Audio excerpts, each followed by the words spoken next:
Welcome to the deep dive. We're jumping straight into a really pivotal moment today. We are. It's from 1 Samuel chapter 11. Right, and it's quite a story. You've got a city under siege facing this horrific demand. And then this unexpected call to arms, Mhm. a really rapid turn of events. Exactly.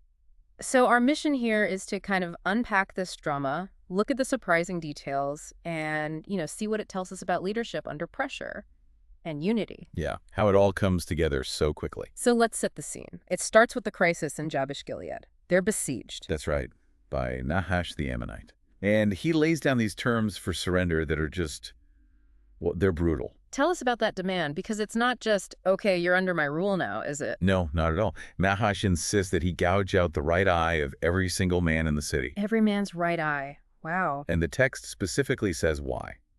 To bring disgrace on all Israel. So it was bigger than just Jabesh. It was about humiliating the whole nation. Just horrifying. So, facing this, what did the elders of Jabesh do? They asked for time. Yeah, they negotiate a bit. They asked for 7 days, basically a week, to send messengers out across Israel, see if anyone can help them. Which Nahash, maybe surprisingly, grants. He does. And these messengers head out, eventually reaching Gibeah, which is Saul's hometown.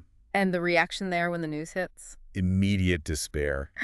The text says the people just lift up their voices and weep aloud. You can picture the scene, just this wave of grief and helplessness. And right into that scene walks Saul. He's just coming back from working in the fields with his oxen. Yeah, it sees everyone crying and asks, why? What's happened? And it's when they tell him the news from Jabesh. That's the trigger, isn't it? Absolutely. Everything changes in that moment. The scripture says the Spirit of God came upon him in power, and he burned with anger. So this isn't just regular anger. It's described as something more, like a divine fury. Exactly. A sudden, intense empowerment. And his reaction is immediate and frankly, pretty shocking. He takes his oxen. A pair of them. Cuts them into pieces. And then sends those pieces throughout all of Israel with messengers. It's such a visceral image. And the message that goes with it. It's an ultimatum, basically. Yeah. This is what will be done to the oxen of anyone who doesn't follow Saul and Samuel into battle.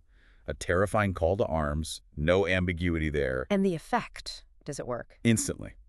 The text says the terror of the Lord fell on the people. It suggests this wasn't just fear of Saul, but a kind of divine awe, a sense of urgency. They came out as one man. The unity is incredible, and the numbers mustered at Besek are huge. Astonishingly fast. 300,000 from Israel, another 30,000 from Judah. A massive, unified force appearing almost overnight. So they send word back to Jabesh. Yes, telling them, hold on. By the time the sun is hot tomorrow, you'll have deliverance. Which allows Jabesh to play along with Nahash for a bit longer. Right. They tell the Ammonites, okay, tomorrow we'll come out to you, surrender, basically, buying that crucial time. Because overnight, Saul makes his move. He divides the army into 3 companies, and they attack the Ammonite camp during the last watch of the night, just before dawn. Total surprise. And the battle. Decisive. A complete rout. They slaughter the Ammonites until the heat of the day, and the survivors are scattered so completely the text says no two were left together.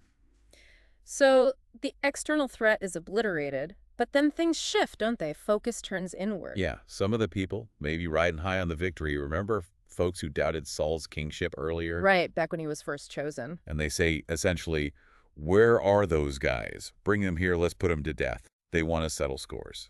And this is a real test for Saul, his first big leadership moment after the battle. How does he respond? It's maybe not what you'd expect after such violence. He completely shuts it down. He says, no one shall be put to death today. Why? For this day the Lord has rescued Israel. He deflects the glory, gives credit to God, and chooses mercy over revenge. He stops any internal bloodshed. It's a striking moment of restraint, isn't it? After that incredibly fiery, decisive action just hours before. Absolutely. And then Samuel steps in and says, okay, let's go to Gilgal. To sort of formalize things. Exactly, to reaffirm the kingship. They go there, confirm Saul as king before the Lord, offer sacrifices, and there's this great celebration, cementing that unity. So when you step back and look at this whole chapter, it's just incredibly fast-paced. The severity of the threat, Saul's intense spirit-driven reaction, the unbelievable speed of mobilization. And the unity, coming together as one man. It does make you think, sometimes maybe that kind of dramatic, even shocking action is needed to break through despair and forge unity in a crisis. But then there's that twist at the end. Saul's first act after this brutal, necessary victory is grace, forbidding executions, pointing to God. Hmm. It adds this layer of complexity right at the start of his reign. So maybe the thought to leave you with is this. What does this early snapshot of Saul, this blend of feels almost terrifying action followed by surprising restraint and giving credit to God, what does that tell us about the messy, complex nature of leadership, especially when everything is on the line?